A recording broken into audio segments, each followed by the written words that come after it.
Talking shop with the boss in the box. Talking shop with the boss in the box. Talking shop with the boss in the box.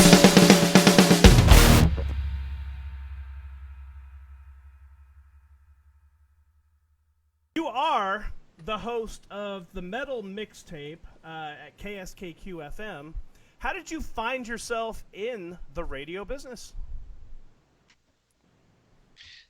Honestly, I always loved talking.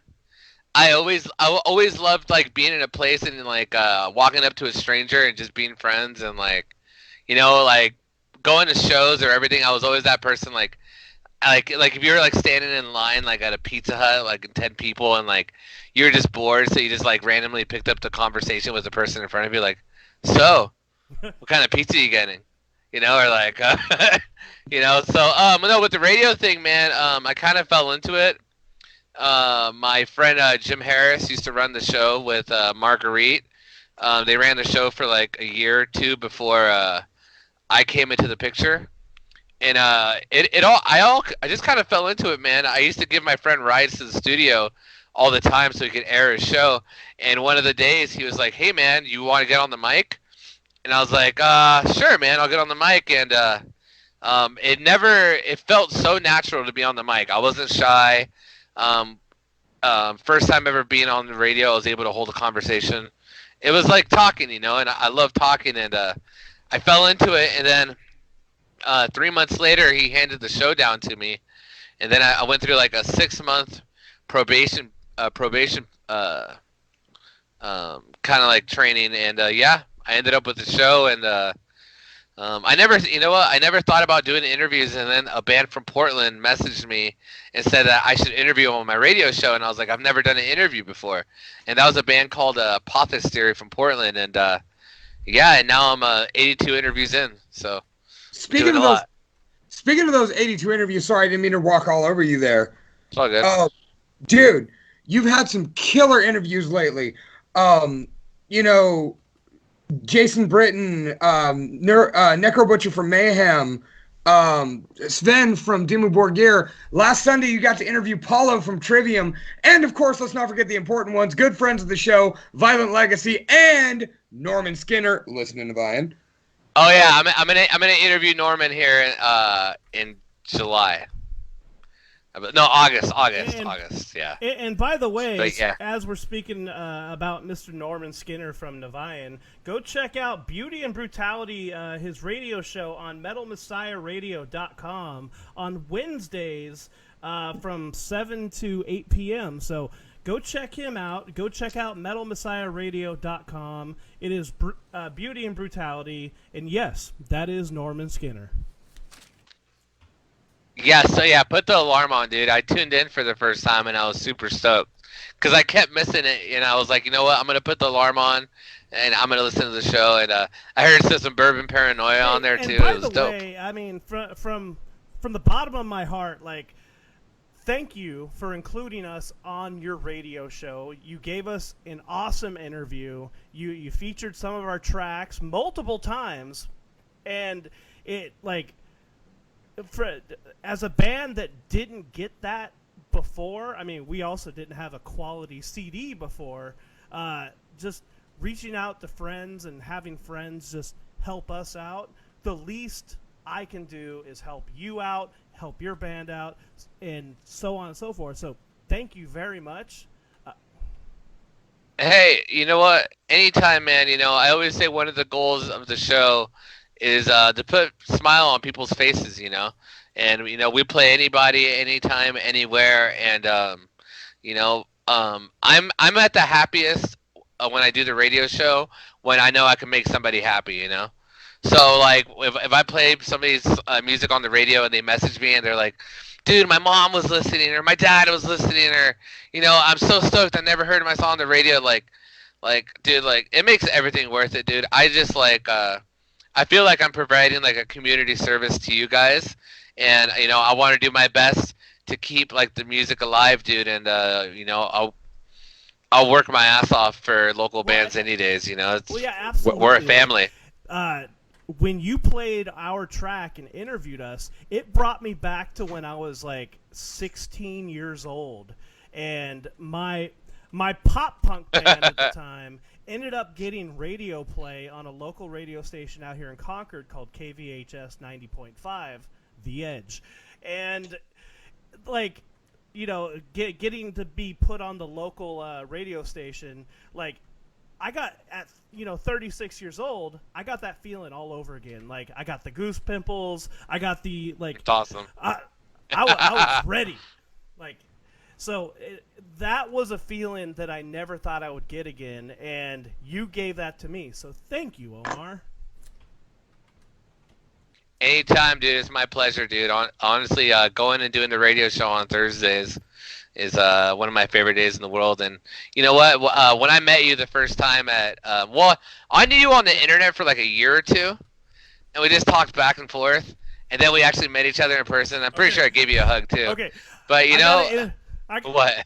Dude, I think you gave me a hug when you met me, and like we hadn't been internet friends all year.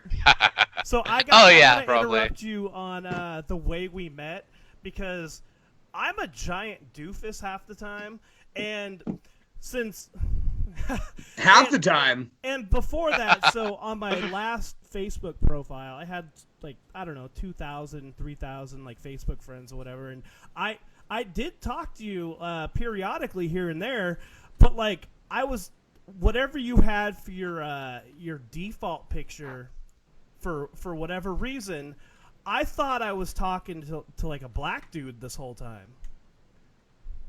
I don't know. I don't know why. Whatever default picture you had, I don't think it was like your face. I think it was just some random picture, and. Oh, I do that sometimes. I didn't put two and two together. So when you came up to me and you're like, "Oh, hey, I'm Omar," I'm like, "Who?" You're like, "Omar, we were talking back and forth. Like, you know, we got the show," and I was like, "Oh my god, I have no idea what you look like. Oh my god!" So I like reached over and gave you a big old hug. That's hilarious, dude. Yeah, I used to do that back in the day. Like, I'll put like my profile picture was like Randy from the Trailer Park Boys. So you guys ever watch Trailer Park Boys? Not religiously, but yes. Yeah, so it's the guy with like the corduroys and like, not the corduroys, but like the khaki pants and no shirt, because he's like allergic to shirts or something. But I'm sure anybody who's never watched that show and seen that profile picture probably thinks I look like that. So again, from the bottom of my heart, I'm sorry I had no idea who you were. That happens a lot, by the way. Oh, it's all good, man. But yeah. Okay, so for the radio station, for the Metal Mixtape, like, so this is just pretty much your baby. Like, you do a lot of the legwork, right? Yeah. I get, my whole week consists of sending out 1,000 emails, working on graphic art for all the show, all the flyers and promotions. Let's see. I get submissions throughout the whole week, so I have to figure out how to get like all their WAV file and MP3 files and get that all sorted out. So, I mean, every day it never stops. And as of late, ever since I've been getting like these like really big interviews, I've been getting emails and messages like crazy from bands across the world that want to get their music played. So it's pretty cool, man. Honestly, because every week I do a show, I listen to bands I've never heard of. So it keeps we get to rotate a ton of local bands, and it's a pleasure, man. But yeah, pretty much do all the work. Hey. But that's the good news. All the hard work pays off, and you reap the rewards. And once again, you got to interview one of your favorite band last week. Yeah. Tell us a little bit about it. How'd it go? Honestly, oh, go ahead. I was just gonna say, we flubbed the show. Everything went sideways, and then you went to sleep. Got up the next morning to talk to Paulo from Trivium, and since we're doing this show again after the fact. Oh yeah. How'd it go? Honestly, dude, it was fantastic, and one of the things I try to do in an interview is like what I love that you guys do. It's like we're having a conversation. You know what I mean? We're just talking. We're having fun instead of like giving you the same like generic 5 questions. Not that questions aren't like generic, but it's like when I did the interview with Trivium, it wasn't just going to be about their new album. It was going to be about everything I've been wanting to ask them for the last 16 years. You know? So I was just like, what do I want to ask? What do I want to know? Like, I might not ever talk to Trivium ever again. Like, you know what I mean? So it was like little questions here and there, dude. And I talked to them and told them, like, hey, man, like, why are you guys always releasing, like, your best songs as B-sides? You know, and they told me that it's the label that makes them do that, you know, for, like, marketing purposes and all that. But now with their last 2 albums, they won't do that anymore. But honestly, I talked to Paulo, and he was just a very calm person, calm and collected. He was very professional and super humble, man. You know what I mean? But I did like a 37-minute video call interview with him, and it's just, yeah, no, it was great, man. Honestly, like he's a super great dude, and you know, in that week, I talked to Michelangelo Badio, I talked to Jason Bittner, and I talked to Trivium in the span of 8 days. You know what I mean? So in the span of 8 days, I talked to 3 of those people, and by the time I was done messaging Trivium, I remember just like sitting in my yard and just like staring at the trees, like, man, like I'm actually doing this. Like this is actually happening. And the crazy thing is that I have like 10 other big interviews coming up, and they're stockpiling. So like what what is the tippy top for you, Omar? Like you just talked to one of your, you know, favorite people in one of your favorite bands. Is that the tippy top in terms of people that you've wanted to talk to and interview, or is there an even bigger tippy top that you haven't even reached yet? Honestly, I think just talking to everybody is pretty cool, man. I don't really have like a tippy top or anything. You know what I mean? I think if I did, it might be like if I talked to Jesus or something. That'd be pretty cool.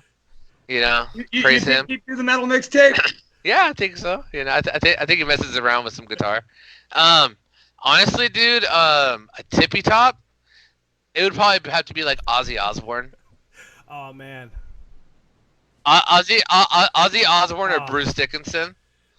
From what I've heard in like Bruce Dickinson's interviews, he's one of the most calmest and chillest dudes you'll ever talk to, ever. Like there's he has like he has that demeanor where he's just like, oh, well, come into my home and talk to me and let me make you some tea kind of guy. It'd be nice if someone would make us some tea. Omar, why don't you make us no tea? I would, dude. If I was there with you guys, dude, I'd probably give you guys back rubs, dude. Oh, dude, I could really go for one of those right now. But yeah, I mean, my Ozzy Osbourne and like Bruce Dickinson probably be like 2 of my heroes. I love that so much, because I don't get like starstruck per se, but Ozzy and Bruce are one of the ones that are like, oh man, I wouldn't even know what to say to these individuals. You know what?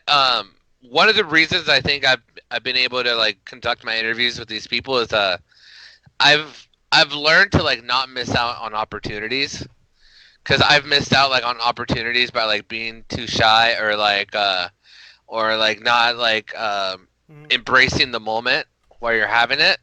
So like, you know, when like Insanity's Reign played for Anthrax, like you know, there was a Joey Belladonna like 10 feet away from me, right?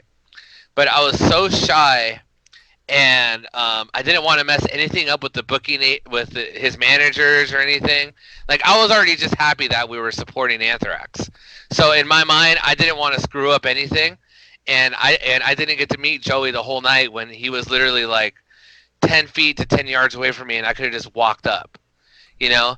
And then after that, when I hear from people, he's just like a normal dude, and he would have talked to me. He would have talked to me, and he would have been super cool with me. You know, and in my head, I was like, man, dude, like, I'm probably never gonna play with Anthrax again, or you know, my mentality was different too. You know, but in my head, I was like, you know what, Omar? Next time I have big moments, I'm gonna fully embrace the moment, and I'm gonna take fully advantage of it. I had a of situation like that too. I ran into Chuck Billy from Testament at at Kinko's. Yeah. and he was hanging out with, I'm assuming, his wife, and I couldn't bring myself to go over there and bug him. I was just like, oh shit, that's Chuck Billy. Okay, I'm just gonna go and do my thing. He's gonna do his thing. That's fucking Chuck Billy. Awesome. All right. and then as he's walking away, I'm like, fucking Chuck Billy. Yeah. So let me get this straight. In not trying to be that asshole that's like, it's fucking Chuck Billy, yeah. You turned into that asshole that screamed that out instead of just being like, hey, dude, how you doing? I did. Like, I'm not proud of it, but I did. See, the one time I met somebody that I thought could have got me like that, I had two back-to-back at StarCast. One was when Scott Steiner almost got in our elevator. And my buddy that was driving us around Illinois, his boss had told him, if you get a chance, punch Big Papa Pump in the face for me. So the elevator opens up and Scott Steiner steps about halfway in with his bag and looks at the thing, goes, oh, it's going up. I need to go down. I'll catch the next one. And he backs out. But, you know, I asked JBD what he thought about that. And his response was, well, he knew I was going to hit him. So Scott Steiner backed out the elevator, and that's my story, and I'm sticking to it. And then the other one was after that same weekend, after we got back from All In, me and Jen hopped on the elevator. It goes all the way up to the 4th. We were on the 3rd, and it goes all the way up to the 4th for some reason. And in walks Sean Waltman, better known as Six, the 1-2-3 Kid, or most notably X-Pac, into the elevator, and he's got this tiny little dog with him, like this little like Shih Tzu type looking thing. And my wife doesn't even notice X-Pac just walked in the elevator. She's just trying to pet his dog. And so he walks in, and she's petting X-Pac's dog, and he's like leaned on the railing in the elevator. And I look over and I realize, oh shit, it's Sean Waltman. And so I'm just like, hey man, how you doing? And he's like, I'm all right. And I'm like, you having a good time this weekend? And he kind of stands up straight for just a second. He's like, yeah, man, just maybe having a little too much fun. And then he leans back down real quick. And, you know, our elevator stops. I'm like, right on, man, nice to meet you. Have a good one, man. And he's like, thanks, dude, you too. Like, so I was proud of myself. I didn't go ape shit in the elevator and, like, you know, get bludgeoned with X-Pac's little dog. That's awesome, man. That's a sick moment. Yeah, I loved watching the 1-2-3 Kid back in the day. Now, do you ever have like an interview or even like a meet and greet with any musicians, rock stars, celebrities that just didn't go the way you thought it would? Like if I interviewed somebody and like it just totally went south. That, or you're trying to say? You just met another rock star or celebrity or whoever, and you're just like, oh, well, this person's totally not what I thought they would be.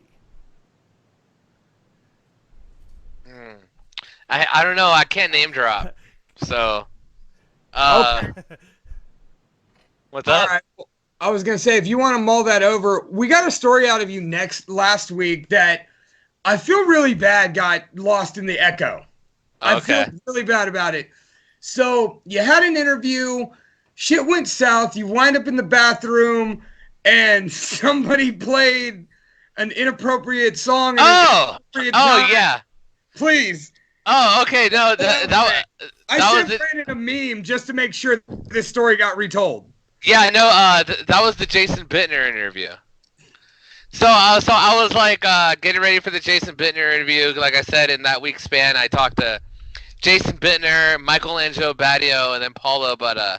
And, you know, I did the interview at work. You know, I asked my boss if I could do the interview, if I could take my lunch a half an hour like early that day, so I could do the interview. So I go out to my car, I talk to Jason Bittner over Skype, and my phone starts cutting out. You know, because I left the Wi-Fi for my job, and I was like, oh man, you know, like 5 minutes in, and the thing is like. When you have like these big opportunities you're interviewing, like I'm sweating, dude. Like I'm so stressed out. Like I've never been so stressed out in my life that I'm like, man, like I'm ruining this interview with Jason Bittner because of my internet. So the first thing I do is I run back into my work and I go into like the worst bathroom in one of the warehouses thinking that like I'm gonna get some quiet. You know, it smells like shit in there. You know? So I go into the bathroom and as soon as I start talking to Jason Bittner, one of my friends starts bumping Limp Bizkit in the background. And you know, and all you hear is like, you know, and I'm gonna give that cookie and stick it up your ass. You know, and the thing is, it's blasting so hard that in my head I'm like, man, all Jason Bittner is listening to right now in this interview is Fred Durst yelling into my phone. You know, so I'm literally like I'm literally like in the corner of the bathroom, like covering my head up with like toilet paper and like trying to cocoon myself so Fred Durst isn't listening to the nookie in the background, dude. And but luckily, you know what? Instead of it just being stressful, I ran out and I told my friends to like turn it down. But you know, the whole interview ended up being awesome. You know, and yeah, it was it was successful. Please tell me you kept that part in. The music? Yeah, like just the I, whole scenario. yeah, I honestly I don't think it picked it up. The phone did. Oh, Yeah, well, no, which was great. Believe me, it was great because like I was stressing out, man. Because you know, in my head, I'm just like, dude, like I'm lucky enough to talk to Jason, and like I am just sounding so unprofessional right now. You know what I mean? Like I'm having all these complications, so in my head, I was like, man, like I'm about to lose this moment. But Jason was so humble and so nice that like he let me like figure out my internet situation and call him back. So you know, so he's a super cool guy, dude. One of the best drummers I know. And Super you know, humble. speaking of drummers, man, so I guess Insanity's Reign has a whole new lineup. You know, kind of give us the 411 on kind of what happened and where are you guys at now?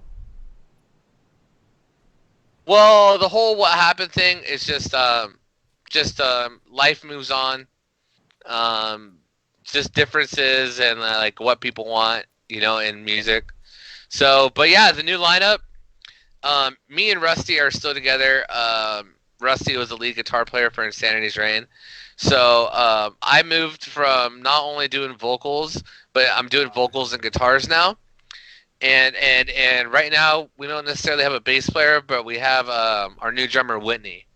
And yeah, this new style that we're playing is I would call it just straight heavy metal. There's not really you can't put us into thrash, you can't put us into death, you can't put us into metalcore, you can't put us into really anything. Like you know, we play heavy metal. We play huge Metallica structures with clean intros, dual lead melodies. You know what I mean? Like big build-ups to big vocal explosions. And it's really great, man. You know, and everybody in this band, one thing we try to do is let everybody have creative control and put every song on the table. You know, we're gonna play every song, so that way it's like in this band, everybody is playing to their strengths. You know, so that means like if somebody plays this style and they're really great in this style, then we're gonna be like, all right, we're gonna dive deep in what you're good at, you know, and what you want to do. So instead of like going into the band and being like, all right, we're this type of style of band, so we all have to play kind of like close to this genre. It's no, it's like what do you like? Well, I like myself. I like big clean vocals like Iron Maiden, but I also love like the chorusy parts of like the Foo Fighters. You know, they're like, all right, let's throw some metal into that. You know, and then my drummer would be like, oh, I really love Tool. I love the increasy. You know, I love the structuring. You know, like how Tool plays. You know, it's like, all right, sweet. How about you know? Then my guitar player would be like, dude, I think we should have back-to-back solos, a huge dual lead section, and then do back-to-back solos again, and then do an outro solo. So 4 to 3 straight minutes of just going back and forth solo structuring that way, and we're like, all right, we'll do that. So it's basically just like having a band, but not putting any sort of label.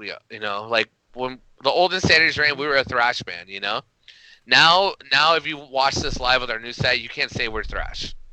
I would say we're just metal. Now, from what I understand, and you kind of posted something the other day, that this whole new lineup is actually coming out with a brand new CD, or at least a set of recordings. Is that correct?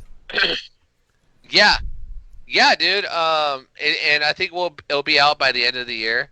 But I think we'll have like 8 new songs out by the end of the year, all recorded. It's gonna be really exciting, man. Honestly, I haven't been in a lineup like this ever in my life, and I've never been so happy. You want to know what's a good practice? A good practice is when you end a practice and you're complimenting each band member and congratulating them on the good job that they did at practice. That's the best feeling. Like, oh my God, I loved what you did there. Oh, dude, I loved what you did on those vocals. Oh man, I can't wait till next practice so we can finish this part that we really love. Yeah. Like I think like if you're doing that at the end of a practice and you're having fun with your bandmates, dude, so I think that's huge. What do you think with the new lineup and the new songs coming out? Is there any particular theme that you guys are centering on vocal wise, or is it just a conglomeration of stuff? I would say it's a conglomeration. It all depends on like what the song is about, and I would say the one theme there is, as far as like vocally, is we want to write music that empowers people, music that motivates people, music that brings people out of a depression. We want in all these new songs, we want somebody to, we want to write music and meaningful, like these lyrics where like it can really touch home for a lot of the listeners. So like after a show they'll be like, be like, hey man, like your song really helped me out through these hard times. Like I appreciate it. So a lot of the lyrics like I'm writing is more about like empowering each other, and there is like some like being in a shitty situation, but like pulling yourself out of it and just like. But vocally, man, it's gonna be all over the place. It's gonna be a lot of clean, a little bit of raspiness, maybe like 5% like brutal screams, but just a whole lot of melody, dude. And we want everybody to sing through our sets. You know what I mean? Like we want every song to be a fun fan participation song. I'm with it. I want people to listen to our songs and be like, oh, I can't wait for this song, so I can just like, like you have like those moments where like you watch like Linkin Park or like Foo Fighters or Offspring, where like, the lead singer puts the mic down and the whole fucking crowd sings the chorus. You know what I mean? But the thing is, when they're singing that chorus, what they're singing about is like real personal. You know what I mean? Something that's easily relatable, and you feel like that connection and that aura with all the fans, and like the reason I love playing shows, man, is being able to connect with people. It's like at that point, like everybody's connected in like this empath way where everybody can feel each other's energies, So it's just like, I think that's like the biggest gift in music, in my opinion, is just like the personal connection you can have with people. I'm 100% with that, man. I mean, it's both from being the guy on the stage helping conduct that sort of moment for people, and being one of those people in the crowd conducting it. The roar of a crowd, a crowd in unison, is a sound unto itself that nothing is sweeter to my ears, gives me goosebumps, and occasionally, especially right now in fucking quarantine, damn near brings me to tears at moments. Because I just think about that moment, and I think about how fortunate I've been to have so many of those moments, once again, like I said, from the stage and on the floor. And just when you think about all those together, man, I'm just going to go ahead and raise my beer and say, I can't wait to play in front of people again. Yeah, no, me neither, man. I'm looking forward to it, dude. Okay, so, speaking of, like, out with the old, in with the new, let's look at one of your older songs, and let's take a break. Let's play one of the songs and just give people a taste of what Insanity's Reign is now into what they're going to be. So I'm going to go ahead and I'm going to start the song. This song is by Insanity's Reign, and this is Summon the Minions. Let's cue this up right now. Sounds good, man.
And that was Summon the Minions by Insanity's Reign. I like that chorus. Summon the Minions! We're down into the night! So good, man. Summon. So, for sure, dude. What is on the plate for you, Mr. Omar? Like, you have a plethora of guests on the Metal Mixtape coming up. Who are you most looking forward to coming up? Jorn from Mayhem. I'm super excited, man, because he's a legend. I've been talking to him, and I think people have like a misconception of him sometimes, like with his interviews, saying like he came off like as a dickhead and all that, or on certain things. But I think sometimes people just ask the wrong questions or disrespectful questions. So, because like I was talking to him, he's a super nice guy, and yeah, he's just an amazing guy. So I'm looking forward to talking to him, and I have some. Oh, and I have another interview that I haven't necessarily announced yet that I should announce today. We don't have the date locked in, but he said he's going to do the interview, and we're going to talk to Bloodywood I don't know if you know who Bloodywood is. They're that Indian heavy metal band. Oh. They're like, Oh, you know that band that sings that, Adi Adi Adi. You know, so yeah, we're gonna talk to Bloodywood, and then Sunday I'm gonna announce another interview that I'm doing by a pioneer black metal band, another pioneer. I swear, you know what? The black metal community are one of the nicest communities I've ever met. I'll tell you that right I now. mean, they have to be nice. You know what I They mean? all live in the woods and they wear face paint. I'm just saying. I'm just saying. Anytime I've ever contacted a black metal artist, they're like instantly reply, you know, or instantly email back. So it's just like, yeah, black metal, dude. Hey, so before we kind Sweet. of wrap up here a little bit, I gotta know. We're kind of talking off air a little bit, and we don't have to get a ton into it. But who is your favorite Dragon Ball Z character? It's Vegeta the whole way. I think out of any character in Dragon Ball Z, he's had the best character development, and he's had the most biggest arc and story out of any character. You know, he came off as a Saiyan prince, a cocky, arrogant Saiyan prince that just wanted to destroy and take over planets, to becoming an amazing father, an amazing partner, and you know, it's insane the story he's gone through, man. And one thing I love about Vegeta is that he never gives up, and he never lets people put a limitation on him. You know, so for me, like, Vegeta really inspires me. You know, like, Goku's kind of reckless, you know, and like gets everybody into trouble all the time. And I think, like, if Goku didn't exist, I think half the issues Earth dealt with wouldn't be there. See that? So like, I have to agree. You know? Vegeta's my favorite character too, next to Majin Buu. Yeah. Oh, Majin Buu. Yeah. Go ahead. I was gonna say, if you're gonna say like your second favorite character ever, it would probably have to be like probably Krillin, or I would say villain all time. I love Frieza, dude. I think Frieza's the shit. So You can never tell if Frieza is a boy or girl. I mean, just at least on the American version. yeah, right. Well, you know, a lot of these characters in Dragon Ball Z and in Japanese, a lot of them are females playing males. So, you know, doing the voices. I mean, So, all right. Well, with that being said, you know, Mr. Omar, go ahead and plug where we could find all of your stuff and things. All right, the Metal Mixtape. You can find it on Facebook, facebook.com/the Metal Mixtape. You can find the Metal Mixtape on Instagram. You can find the Metal Mixtape on Twitter. You can email the Metal Mixtape, or at gmail.com, or you can email kskqdjramo@gmail.com. You can find us on YouTube, and soon you'll be able to hear us around the world on Sirius Radio after I make it. Hold on. After I make it there. Okay. Oh, okay. I thought we were getting an exclusive scoop there. No, I got a lot of big goals, man. But you know, I haven't said this publicly yet. But I'm starting to take communication classes, and like small like PR production classes, because by the end of the year I want to work at a label. So my goal label to work at would be Roadrunner, and hopefully do something in Roadrunner. So the thing is, like, I think to achieve your dream, you have to have a crazy dream, and a dream that just seems out there. You ever watch Rudy, and how nobody said and nobody said Rudy was going to get into Notre Dame? Roadrunner is my Notre Dame, and I'm going to work my ass off. I'm going to take my prerequisites. I'm going to go to classes, get any type of degree I need to get. But my dream is to be like on a big label or a big station, and just learn from the best. And you know. That you have all the capabilities to do it, my friend. So go on. Go forth.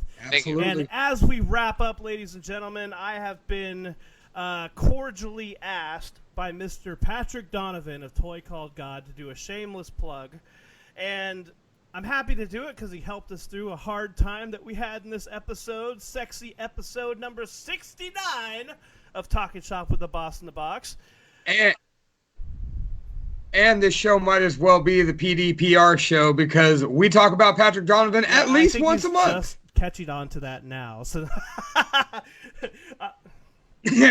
well, maybe that'll make him go back and listen to a couple episodes. Where did we talk about you, PD? Guess you got to go back to the catalog and find out. Ladies and gentlemen, so Toy Called God, the band that Patrick Donovan is the king of, they are looking for a brand new vocalist. So if you're out here in the East Bay area in California towards the Brentwood area and you feel like you got some chops, you got some singing chops, come on down and hit up PD. You can email any interested party. Should be emailing talent@distilledentertainment.com. So if you want to sing for a badass hard rock heavy metal band, go check out Toy Called God. They need a singer. So, and if you're serious, don't come with a lot of talent and no work ethic because that ain't gonna work out for you. Toy Called God's pro. You'll get to go on the road. You'll get to do big albums. You'll get to do some of the best shows. But come with your A game. That's right. Otherwise, you'll be sent packing. Ladies and gentlemen, as we fade away, we're gonna end the show on the Insanity's Reign song, Impending Doom. And from what I understand, this is a song very close to your heart, Mr. Omar. Yeah, man. The song goes out to anybody who's suffering with addiction, man. Don't ever give up. If you embrace the darkness will stay. Fight against the darkness. Satan is the loser. Much love. I believe in you, man. Thank you Don't so do much drugs. for joining us on this episode, Sexy 69 on Talking Shop with the Boss in the Box. Easy for me to say. I am the boss, Brandon Blacker. You can find me on Instagram at The Real Brandon Blacker, and you can find my band Suburban Paranoia on all social media platforms. Where can they find you, Lunchbox? You can find me at the Almighty Lunchbox on Instagram. You can find my band Nothing But Losers on Instagram, Nothing But Losers on Facebook, and Nothing But Loser, that is no S, on Twitter. You can find this podcast on Talking Shop with the Boss in the Box on Facebook live every Friday night at 10:30 Pacific Standard Time. Tune in. Great show. You can find us on Instagram at Talking Shop with the Boss in the Box, and you can find us on Twitter at Talking_Shop. Right, so go check out the Metal Mixtape KSKQ FM. You can find that kskq.org or on TuneIn Radio. You could also find Insanity's Reign on social media. Thank you so much, Omar Rodriquez, for joining us tonight. This is Impending Doom. Thank you for listening, everybody. Have a great night.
We fall to our knees and pray to the skies above. This isn't my life. Set me free and release me from this life.